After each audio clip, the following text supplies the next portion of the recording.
Muy bien, hermanos, nosotros continuamos con el estudio de la serie Conociendo al Dios Vivo, basados en el libro del pastor Paul Washer. Y este día tenemos la lección Dios es perfecto.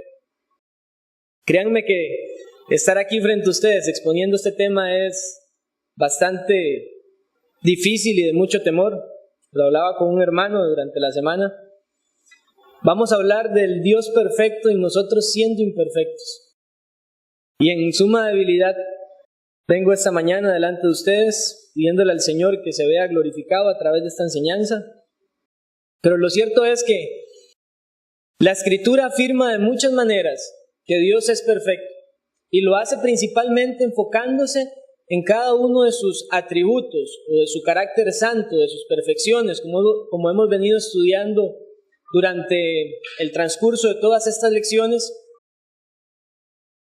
Nosotros tenemos un versículo en las Sagradas Escrituras, está en Mateo 5:48, lo voy a leer para ustedes.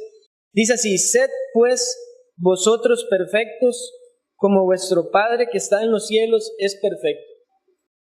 Esta es la afirmación más puntual que existe de la perfección de Dios en cuanto a su naturaleza.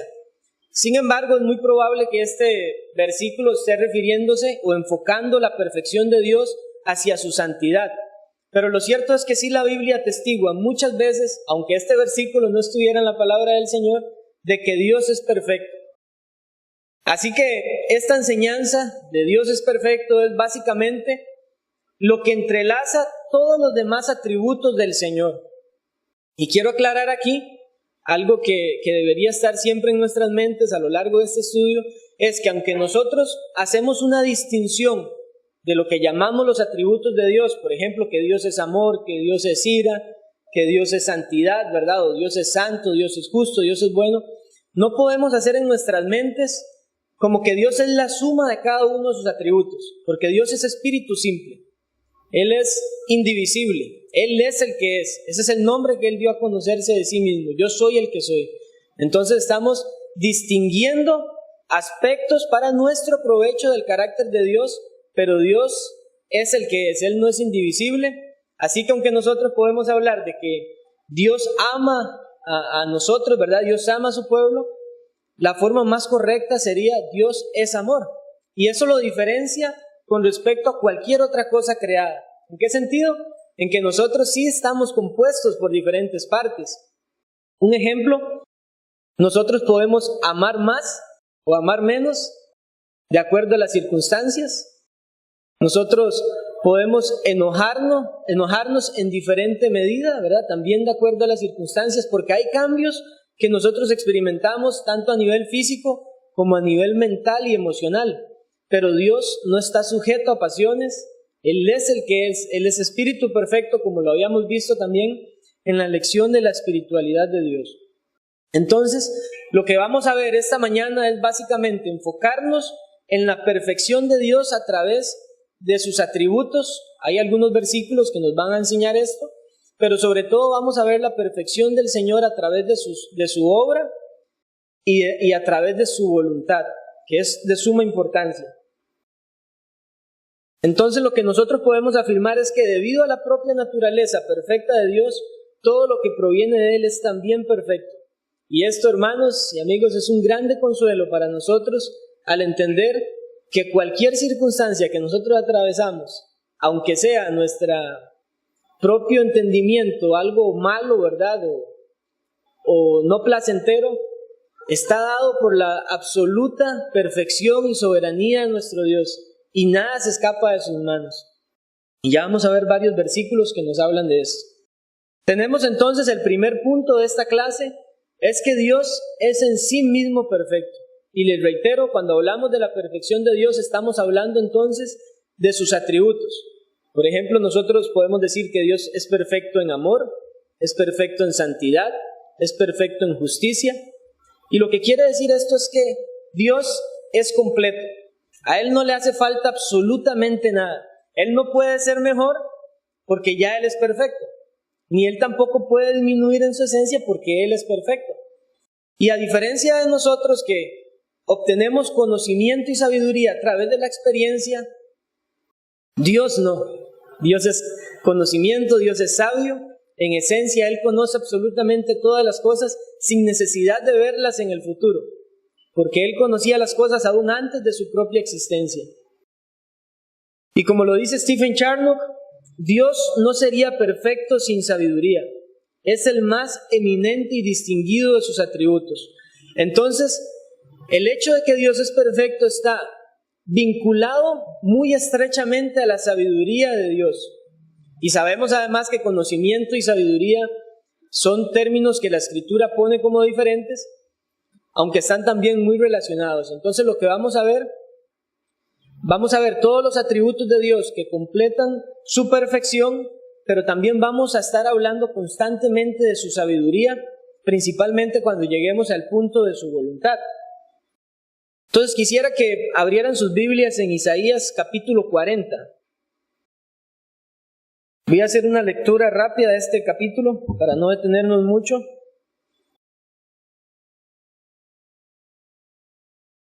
Y todo este capítulo nos habla acerca de la perfección de este Dios y lo hace sintetizando una pregunta que se repite 2 veces a lo largo de este capítulo.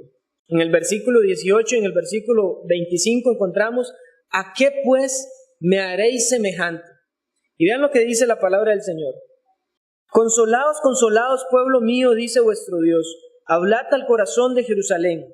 Decidle a voces que su tiempo es ya cumplido, que su pecado es perdonado, que doble ha recibido de la mano de Jehová por todos sus pecados. Vos que clama en el desierto, preparad camino a Jehová, enderezad calzada en la soledad a nuestro Dios. Todo valle sea alzado y bájese todo monte y collado, y lo torcido se enderece y lo áspero se allane.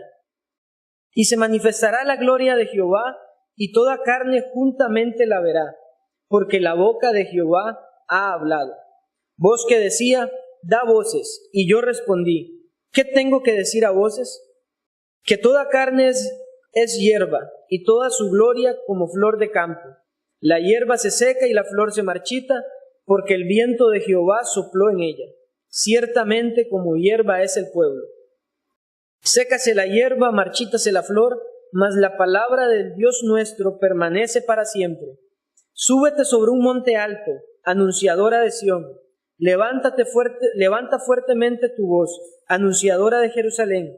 Levántala, no temas. Di a las ciudades de Judá: ved aquí a vuestro Dios. He aquí que Jehová el Señor vendrá con poder, y su brazo señoreará. He aquí que su recompensa viene con él, y su paga delante de su rostro. Como pastor apacentará su rebaño, en su brazo llevará los corderos, y en su seno los llevará. Pastoreará suavemente a las recién paridas. ¿Quién midió las aguas con el hueco de su mano, y los cielos con su palmo? Con 3 dedos juntó el polvo de la tierra, y pesó los montes con balanza, y con pesas los collados. ¿Quién enseñó al Espíritu de Jehová, o le aconsejó enseñándole? ¿A quién pidió consejo para ser avisado? ¿Quién le enseñó el camino del juicio, o le enseñó ciencia, o le mostró la senda de la prudencia? He aquí que las naciones le son como gota de agua que cae del cubo, y como menudo polvo en las balanzas le son estimadas. He aquí que hace desaparecer las islas como polvo. Ni el Líbano bastará para el fuego, ni todos sus animales para el sacrificio. Como nada son todas las naciones delante de él, y en su comparación serán estimadas en menos que nada, y que lo que no es. ¿A qué pues haréis semejante a Dios? ¿O a qué imagen le compondréis? El artífice prepara imagen de talla, el platero le extiende el oro y le funde cadenas de plata. El pobre escoge para ofrecerle madera que no se apolille. Se busca un maestro sabio que le haga una imagen de talla que no se mueva. ¿No sabéis? ¿No habéis oído? ¿Nunca os lo han dicho desde el principio? ¿No habéis sido enseñados desde que la tierra se fundó? Él está sentado sobre el círculo de la tierra, cuyos moradores son como langostas. Él extiende los cielos como una cortina, los despliega como una tienda para morar. Él convierte en nada a los poderosos, y a los que gobiernan la tierra los hace como cosa vana, como si nunca hubieran sido plantados, como si nunca hubieran sido sembrados, como si nunca su tronco hubiera tenido raíz en la tierra. Tan pronto como soplan ellos se secan y el torbellino los lleva como hojarasca. Y aquí viene nuevamente la pregunta: ¿a qué pues me haréis semejante o me compararéis? Dice el santo. Vamos a dejarlo hasta ahí. Vemos entonces en este capítulo dos preguntas sumamente importantes. ¿A qué me compararéis? Y en especial en el versículo 25 hace la aclaración el Señor: ¿a qué me compararéis? Dice el santo. Y les leía a ustedes al principio Mateo 5:48, donde dice: sed pues perfectos, así como Dios es perfecto. Y les hablaba de que está comparando su perfección con su santidad. Entonces, les hago esta pregunta, hermanos. El contexto de este pasaje es el anuncio de juicio antes Dios le había anunciado a Ezequías que iba a venir juicio por haber mostrado todo lo que hay en su casa a los babilonios. Pero inmediatamente viene la profecía del Señor y dice todo lo que va a hacer. Él va a consolar a su pueblo. El castigo todavía no estaba dado. El reino de Judá no había ido al exilio, pero Dios ya había prometido que era lo que Él iba a hacer. Y entonces lo que tenemos que preguntarnos nosotros es lo siguiente: ¿sería posible que Dios determinara hacer todo esto y finalmente lo cumpliera si Él no fuera un Dios perfecto? ¿Sería posible? Evidentemente no. Pero como Él es perfecto y como todas sus perfecciones o todos sus atributos se mantienen siempre porque son Él en esencia, entonces Él puede determinar todas las cosas. Y en estos capítulos de Isaías, si ustedes pueden llegar a leerlos, ustedes se dan cuenta cómo Dios constantemente reta a los dioses falsos de las otras naciones y les dice: pregúntenles el porvenir, pregúntenles las cosas pasadas. Y entonces nosotros vemos, por ejemplo, en el versículo 2 de este capítulo, el atributo de su inmutabilidad. Isaías habla de que el tiempo es ya cumplido. Y muchas veces las personas hablan de que el tiempo de Dios es perfecto. Claro, el tiempo de Dios es perfecto. Y eso es lo que nos refleja aquí también la profecía del Señor. Su tiempo es ya cumplido. Vemos también el atributo de su gracia en el mismo versículo 2, cuando dice que su pecado es perdonado. ¿Es perdonado el pecado de su pueblo en base a las obras de ellos? No, es por gracia solamente. Vemos también la veracidad de Dios, que es uno de los temas que más adelante se van a ver en esta clase. En el versículo 8 dice que la palabra del Dios nuestro permanece para siempre. Vemos también su justicia y amor en los versículos 10 y 11. He aquí que Jehová el Señor vendrá con poder y su brazo señoreará. He aquí que su recompensa viene con él y su paga delante de su rostro. Y después nos habla de que él es como un pastor a su pueblo. Vemos allí su amor. Vemos también su ira en los versículos 23 y 24. Dice que él convierte en nada a los poderosos. Y aquí está haciendo la comparación de los poderosos con aquellos que son incrédulos o injustos. Dice como si nunca hubieran sido plantados. Vemos también su santidad en esa segunda pregunta que él repite: ¿a qué pues me compararéis o me haréis semejante? Dice el santo, y el santo es aquel que está apartado completamente de toda demás criatura o creación. Vemos también su soberanía, versículo 26. Dice que él saca y cuenta su ejército, a todas llamas por su nombre, ninguna faltará. Dice, es tal la grandeza de su fuerza. Vemos en el versículo 28 al Dios eterno. Pregunta el profeta Isaías: ¿no has sabido, no has oído que el Dios eterno es Jehová?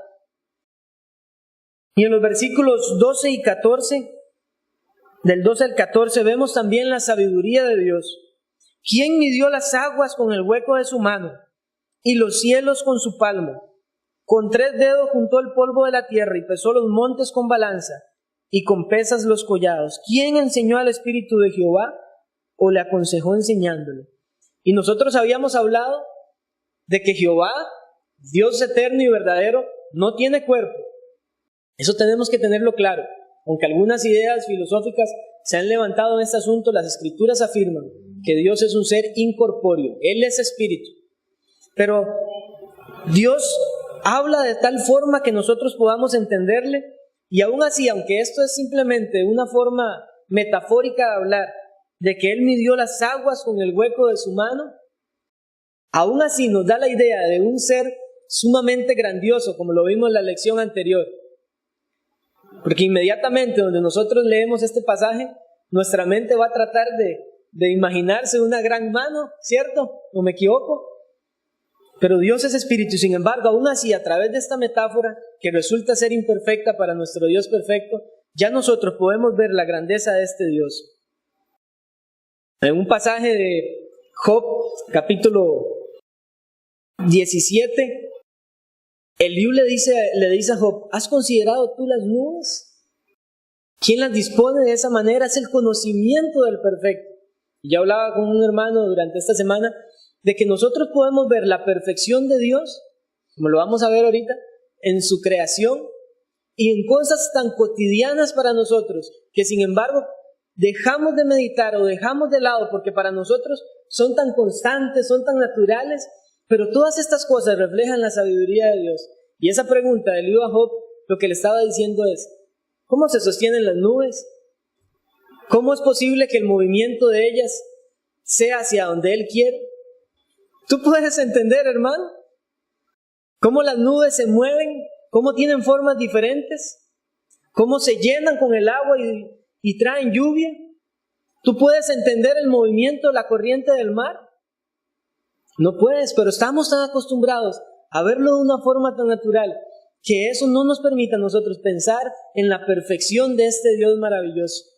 Y la belleza, hermanos, de la creación y aún de nuestro cuerpo humano, que es una máquina poderosa, utilizando el ejemplo del ojo, que los científicos aún no logran determinar cómo es el funcionamiento completo del ojo, nos habla de la perfección de Dios, que nosotros no pensamos, porque lo vemos como algo simplemente natural. Y es bueno que nosotros dejemos de ver las cosas de una manera superficial o tan cotidiana para asombrarnos con este Dios que es perfecto y que su creación es apenas una vista parcial de la perfección que Él tiene. Porque aún ni los ángeles conocen su perfección, al igual que nosotros conocen simplemente lo que Dios se les revela. Deuteronomio 32, 4, 5 dice: Él es la roca cuya obra es perfecta. Y una vez más vemos cómo la Escritura afirma la perfección de Dios. Dice: porque todos sus caminos son rectitud, Dios de verdad y sin ninguna iniquidad en Él. Es justo y recto. Versículo 5: la corrupción no es suya, de sus hijos es la mancha, generación torcida y perversa. Y una vez más, cuando nos habla la Escritura de la perfección de Dios, inmediatamente nos enseña acerca de sus atributos. Él es la roca, y esto nos enseña a nosotros un Dios que es inmutable, que permanece firme en sus juicios y en su voluntad decretiva. Nos habla del Dios que es justo y recto, y ahí ustedes lo pueden ver subrayado. Nos habla del Dios que es verdadero, que es veraz, y nos habla también del Dios santo. Cada vez que las Escrituras nos hablan acerca de la perfección de Dios, lo enseña a partir de cada uno de sus atributos. Pero pasemos entonces al segundo punto de esta enseñanza, y es que las obras de Dios son perfectas. Como les decía, consecuentemente, al nosotros ver a Dios perfecto y al ser Dios perfecto, todo lo que se desprende de Él también va a ser perfecto. Por lo tanto, todas las obras que Él ha hecho son perfectas. Debemos de pensar esto utilizando el ejemplo nuestro. ¿Podríamos nosotros hacer algo completamente perfecto? No podemos. ¿Por qué no podemos? Porque somos imperfectos. La única manera de que nosotros pudiéramos realizar algo perfecto es que nuestra naturaleza sea perfecta. Pero evidentemente nosotros no somos perfectos, sino que somos imperfectos. Pero como Dios es perfecto, entonces su obrar también lo es. Y quiero también aclarar algo que, aunque es obvio, es bueno decirlo con otras palabras. De una manera positiva nosotros decimos que Dios es perfecto, pero de una manera negativa también debemos asumir que al afirmar que Dios es perfecto, estamos diciendo o afirmando también que no puede equivocarse Dios en ninguna manera. No hay ninguna falla, no hay ningún deterioro en Dios. Entonces, hay dos maneras de afirmar esta perfección. Una de manera positiva, Dios es perfecto, y otra de manera negativa, Dios no puede fallar. Él no puede errar. Él simplemente no comete errores. Leo para ustedes lo que dice el pastor Paul Washer acerca de las obras de Dios, que son perfectas. Dice él: Dios es perfecto en cada aspecto de su carácter. Las obras de Dios, al ser una extensión de su carácter, también son perfectas. Todo lo que Dios ha hecho y todo lo que hará en el universo y en cada uno de nosotros también es perfecto. Vemos entonces que la Escritura nos atestigua que Dios y sus caminos son perfectos. Segunda de Samuel, capítulo 22, 31, un cántico del rey David. Él dice: en cuanto a Dios, perfecto es su camino. Y eso es lo que está subrayado ahí. En cuanto a Dios, perfecto es su camino. Por lo tanto, todo lo que proviene de Él también es perfecto. Pero veamos otro ejemplo también claro que nos habla de que las obras de Dios son perfectas, y este es el ejemplo de la obra de Dios en la creación. Génesis 1:31 dice: y vio Dios que todo lo que había hecho era bueno en gran manera. Nosotros podemos caer en un error que cometen muchos incrédulos, desde luego, pero es triste que este error que les voy a mencionar se cometa también de una manera inconsciente en aquellos que dicen creer en Dios. Recuerdo un cantante latinoamericano muy reconocido que en una de sus canciones él decía que Dios a veces también se equivoca, y una vez consultado en una entrevista, en una de las preguntas que le hizo una televidente era que no había llegado a comprender esa frase, que si él de verdad pensaba que Dios se equivocaba. Y la respuesta de este hombre, que tiene muchos seguidores, era que sí, que efectivamente Dios se equivoca, y se había equivocado desde el principio, decía él, pero que él cree que era parte de lo que Dios había dispuesto en este mundo con todas sus anomalías, para que nosotros pudiéramos improvisar y tratar de enmendar las cosas. Vean este pensamiento tan desastroso o blasfemo, que no debiera estar en la mente de ninguna persona que se considera creyente. Y aunque esas palabras de esa misma manera pudieran no estar en la mente de alguien que profesa la fe cristiana, puede que en la práctica sí estén. Y les voy a dar ejemplos. Cuando nosotros nos vemos ante el dolor en medio de la prueba, muchas veces pensamos: qué duro que es esto, no me debería estar pasando a mí. O la gente dice: ¿por qué a mí?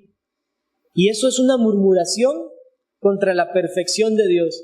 Eso es decirle a Dios: Señor, tú no fuiste perfecto en esto que me está pasando a mí.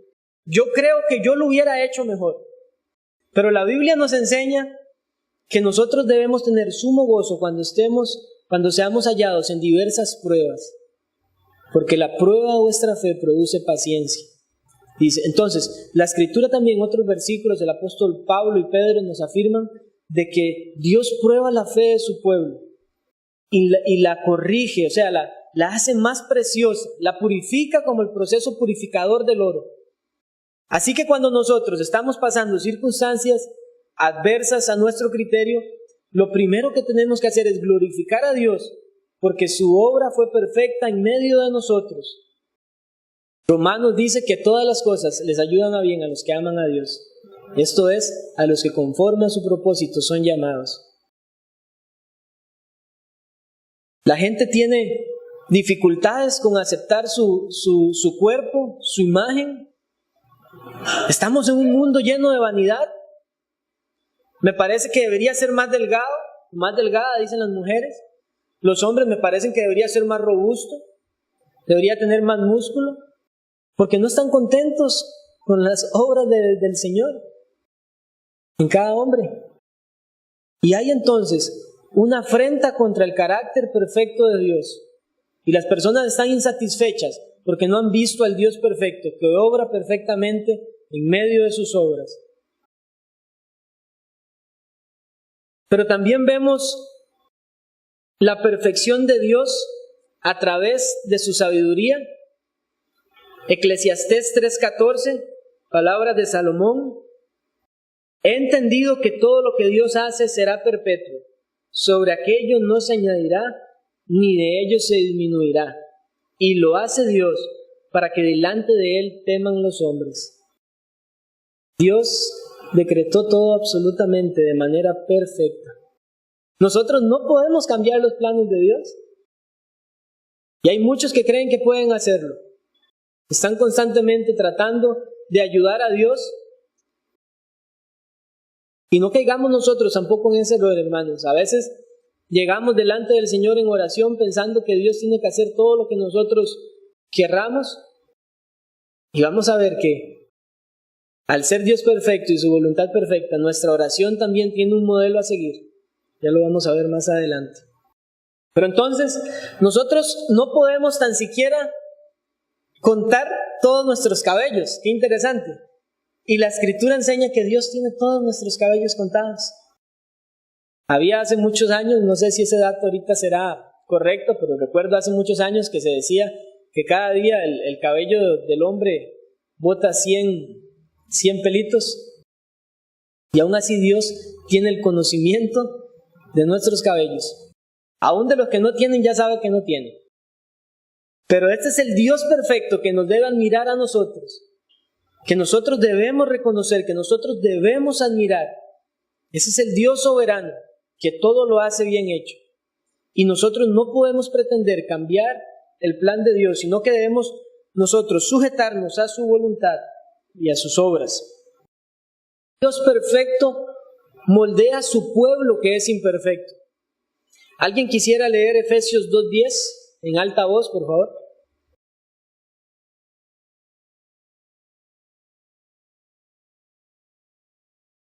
Porque somos hechura suya, creados en Cristo Jesús para buenas obras, las cuales Dios preparó de antemano para que anduviésemos en ellas. Amén. Creados en Cristo Jesús. El Dios perfecto envía a la segunda persona de la Trinidad, el Hijo eterno que es perfecto, nos creó en Él una nueva naturaleza en Él, nos hizo nacer a través del Espíritu. Dice, para que andemos en buenas obras. Aunque nosotros, hermanos y amigos, no vamos a ser perfectos nunca como Dios es perfecto, estamos siendo moldeados día con día por nuestro Padre Dios para crecer en la semejanza de nuestro Señor Jesucristo. Y aquí una pregunta a manera de aplicación que deberíamos responder todos de manera muy sincera es: ¿refleja mi vida un carácter verdaderamente moldeado a la imagen y semejanza del Señor Jesucristo?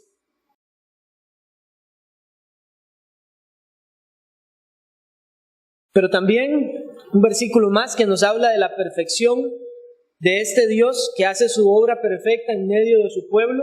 Lo encontramos en Filipenses 1:6.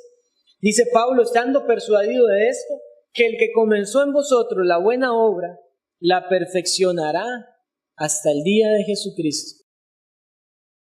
Hay mucha gente que dice que es cristiana y tiene un entendimiento distorsionado de Dios en este punto. Que creen que Dios o que el Señor Jesucristo no cumplió la voluntad de Dios al asegurar la salvación de las personas. Entonces hacen a Jesucristo imperfecto y por tanto hacen también a Dios imperfecto. Vean cómo este tema de la perfección de Dios, hermanos, tiene implicancias a nivel doctrinal para nosotros. Y cómo la iglesia se ha ido desviando de esta, hablo de iglesia de manera general, de esta verdad de que Dios es perfecto. Por eso se dice constantemente en teología que la manera de iniciar el camino cristiano es iniciar por el estudio de Dios mismo, de lo que Él ha revelado. Porque es hasta que nosotros comprendemos este carácter perfecto de Dios que vamos a ir hilando cada doctrina de la Biblia y vamos a ver cómo cada enseñanza en su palabra está siendo condicionada o moldeada por el carácter de Dios. Él es inmutable. Al que salvó, le asegura la salvación eterna, porque con una sola ofrenda hizo perfectos para siempre a los santificados, nos dice el autor de Hebreos. Eso lo hace porque Dios es perfecto. Una vez escuchaba a un hombre que decía que el lápiz de Dios tiene borrador. Y por eso les digo, aunque no se afirme categóricamente, como lo dijo ese cantante latinoamericano, en su práctica eso es lo que están considerando, un Dios imperfecto. El lápiz de Dios tiene borrador porque Él es imperfecto. Él escribió algo y se equivocó y tuvo que borrar. Pero la Escritura nos atestiguan de un Dios que es perfecto, que es inmutable, que permanece fiel a su pacto. Y eso fue lo que nosotros leímos en el capítulo 40 del profeta Isaías, en el libro del profeta Isaías. Dios es inmutable. Llegó tu tiempo, Sión. Hay consuelo para ti.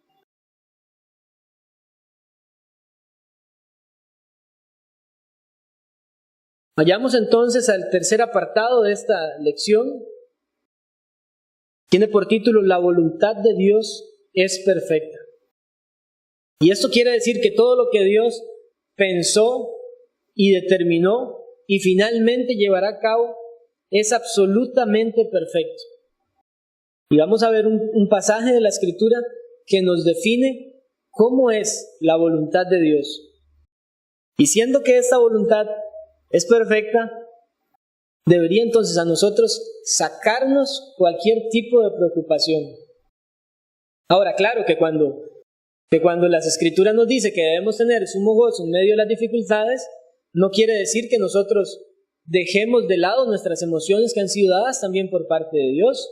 La Biblia nos habla de que los cristianos lloran, los cristianos se afligen, pero en medio de todo eso, paradójicamente, hay un sumo gozo en medio del pueblo de Dios, porque sabe que todas estas cosas obran para bien. Dice el pastor Paul Washer: la voluntad de Dios es perfecta porque está fundada en su santísimo y perfecto carácter. El propósito y plan de Dios para nosotros son dignos de nuestra absoluta confianza. Nunca deberíamos apoyarnos en nuestro propio entendimiento ni buscar hacer lo que es correcto ante nuestros propios ojos.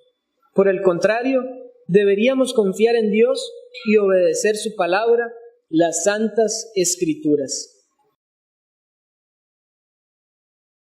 ¿Cómo definen entonces las Escrituras esta voluntad de Dios? Romanos 12:12. ¿Alguien quisiera leerlo? No es este siglo, sino transformamos por medio de la renovación de los entendimientos, para que comprobéis cuál sea la buena voluntad de Dios, agradable y perfecta. Amén.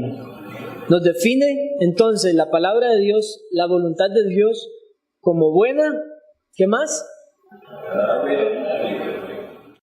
¿Qué significaría bueno? Un voluntario que me dijera, ¿qué es para usted bueno? ¿A qué se refiere la Biblia cuando dice que la voluntad de Dios es buena?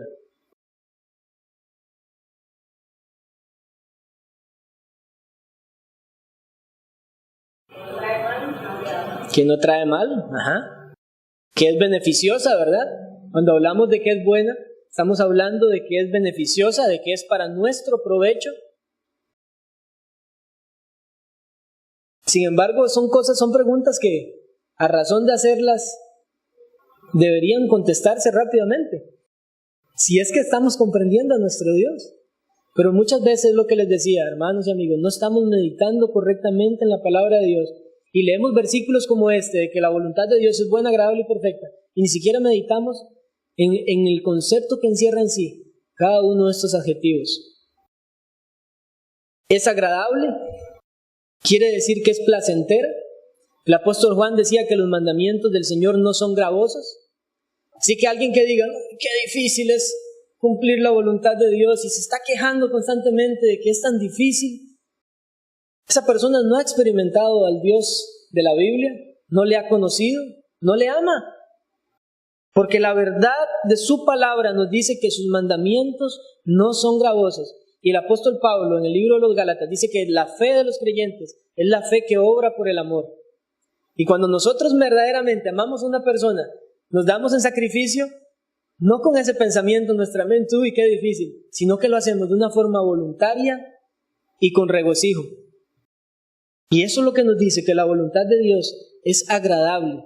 Quiere decir que en medio de cualquier circunstancia nosotros podemos sentir verdadero placer, verdadero gozo, verdadero regocijo, porque estamos cumpliendo la voluntad de Dios, o bien porque la voluntad de Dios se está ejecutando en nosotros. Pero también nos dice que es perfecta, y esto tiene que ver con completo, de que no le hace falta absolutamente nada. Lo hizo cabalmente, y eso, como lo mencioné anteriormente, debe excluir de nuestra boca cualquier tipo de murmuración ante la voluntad de Dios, porque es pecaminoso. Entonces la siguiente pregunta que nosotros llegamos, después de reconocer cómo es esta voluntad de Dios, que es buena, agradable y es perfecta, sería ¿cuál debe ser nuestra actitud ante la perfecta voluntad de Dios? ¿Cuál debe ser nuestra actitud? ¿Será una actitud de pesadez, de queja? ¿O será una actitud simplemente, ay, qué bueno, es la voluntad de Dios en mí? Porque esta es una forma de verse. Y mucha gente sostiene, sí, qué bueno, la voluntad de Dios. Pero cuando hablan de qué bueno, la voluntad de Dios, al final de cuentas muchas veces terminan en un sentido fatalista. Es que ya lo que Dios hizo, lo hizo y listo, no hay nada que hacer. Pero eso no es lo que nos enseña la Escritura. Jesucristo, enseñándole a orar a sus discípulos, Mateo 6, 9, 10, dice: vosotros pues oraréis así: Padre nuestro que estás en los cielos, santificado sea tu nombre, venga tu reino, hágase tu voluntad, como en el cielo, así también en la tierra. ¿Ven qué diferente es simplemente decir en un sentido fatalista la voluntad de Dios? No tengo que orar, no tengo que hacer nada porque ya Dios determinó todas las cosas. Pero cuando nosotros entendemos el carácter de este Dios, nosotros oramos a Dios: hágase tu voluntad. ¿Alguien me puede decir qué implicación tiene esta breve oración? Hágase tu voluntad. Sumisión. ¿Qué más? Reconocimiento de la soberanía de Dios. ¿Qué más? Diligencia. Ahora, ¿qué pasa si nosotros oramos todos los días? Señor, hágase tu voluntad, pero esa voluntad no se está cumpliendo en nosotros.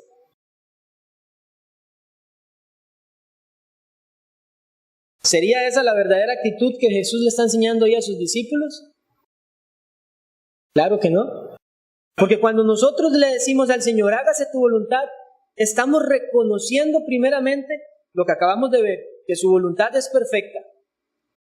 Cuando nosotros le oramos al Señor, hágase tu voluntad, estamos diciendo que estamos quitando cualquier tipo de voluntad que haya en nosotros para que se afirme la voluntad de Él en medio de nosotros. Cuando nosotros le decimos al Señor, hágase su voluntad, estamos diciendo que se establezca también juicio de Dios, tanto para los creyentes como para los incrédulos. Si nosotros le decimos al Señor, hágase tu voluntad, estamos diciendo, voy a caminar en santidad conforme a tu palabra. Esa es la oración de hágase tu voluntad. Es hágase tu voluntad no solo en el mundo, como mucha gente lo ora, que se haga la voluntad en el mundo, pero en mi vida ¿se está haciendo verdaderamente la voluntad de Dios en tu vida?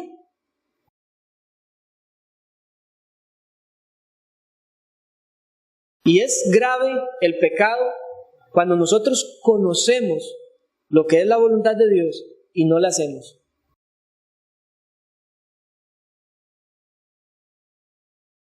Y esto nos lleva a otra pregunta: ¿dónde nosotros podemos comprobar esta perfecta voluntad de Dios?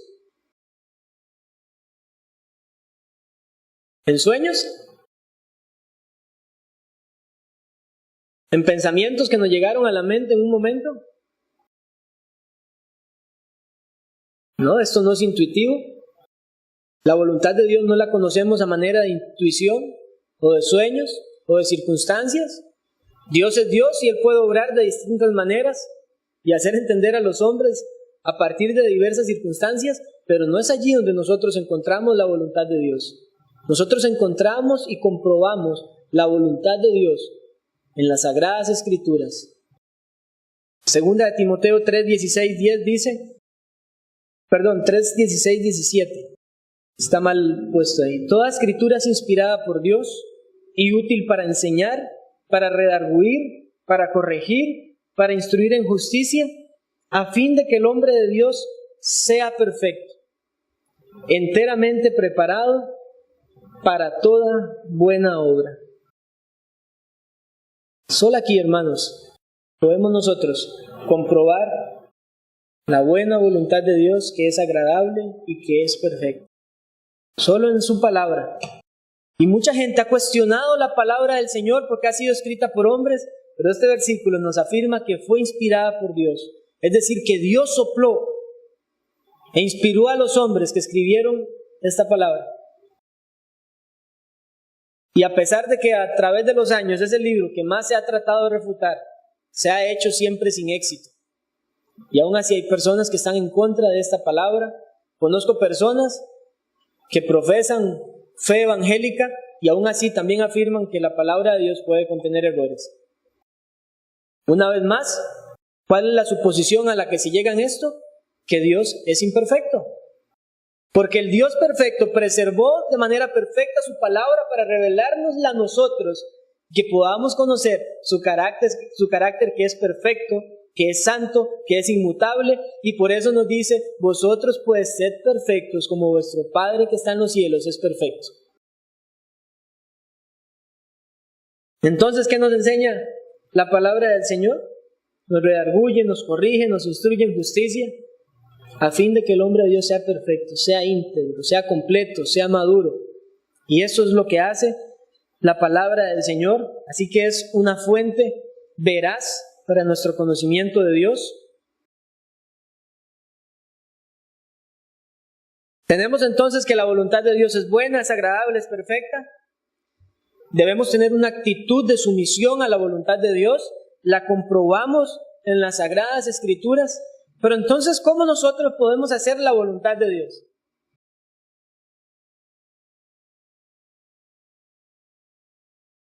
¿Alguien puede responder la pregunta? Obedeciendo. Únicamente obedeciendo. Pero este obedeciendo se ha malinterpretado también en muchos que entienden obedeciendo como escuchando o como leyendo. Pero eso es tan solo una parte que está antes de la obediencia.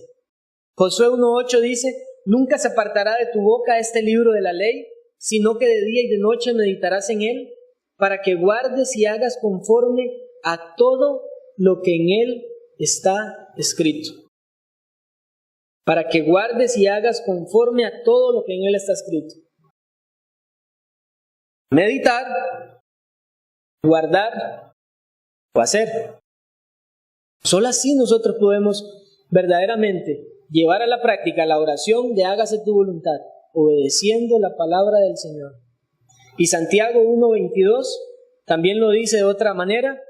Dice Santiago, pero sed hacedores de la palabra y no tan solamente oidores, engañándoos a vosotros mismos. El escuchar tiene que ser llevado a la práctica. Tiene que haber una obediencia verdadera a la palabra del Señor para que nosotros podamos decir de manera efectiva que realmente estamos cumpliendo la voluntad de Dios. Y finalizo con esta pregunta. ¿Cuál debe ser nuestra actitud ante la exposición de la palabra de Dios, sabiendo que en ella conocemos su voluntad? Hay 4 puntos allí que he puesto. Tiene que haber una actitud de reverencia. Dice la palabra del Señor que Él está cerca de los que tiemblan ante su palabra. Tiene que haber una actitud de amor, porque el que me ama guarda mis mandamientos. También lo dijo el Señor Jesucristo. Tiene que haber una actitud de preparación. Santiago nos habla de que nos quitemos de nosotros inmundicia, maledicencias. Y el ejemplo más claro lo vemos en Esdras, que preparó su corazón para inquirir en la ley de Dios. Pero también tiene que haber una actitud de temor y obediencia. ¿Cómo escaparemos nosotros si obedecemos la palabra de Dios? No debemos descuidar nuestra salvación, hermanos. Si la palabra por medio de los ángeles fue firme, ¿cuánto más esta palabra de gracia? La ley espiritual del Señor ha de ser obedecida. Pensémoslo de esa manera, como lo dice el autor de los Hebreos. Si el que desobedeció la ley recibió justa retribución, ¿cuánto más va a traer sobre sí juicio aquel que desobedezca a las palabras del Señor Jesucristo? Porque ahora, dice el escritor de Hebreos, nos ha hablado a través de su Hijo. Les invito a preparar sus corazones, hermanos, en este tiempo que nos va a quedar para presentarnos ante la exposición de la palabra en el tiempo del culto con sumisión, diciéndole al Señor, hágase tu voluntad, escuchando su palabra y buscando la forma de aplicarla en nuestras vidas, con reverencia, con temor, pero esto solo se puede lograr a través del amor y le amamos a Él, porque Él nos amó primero. Oremos.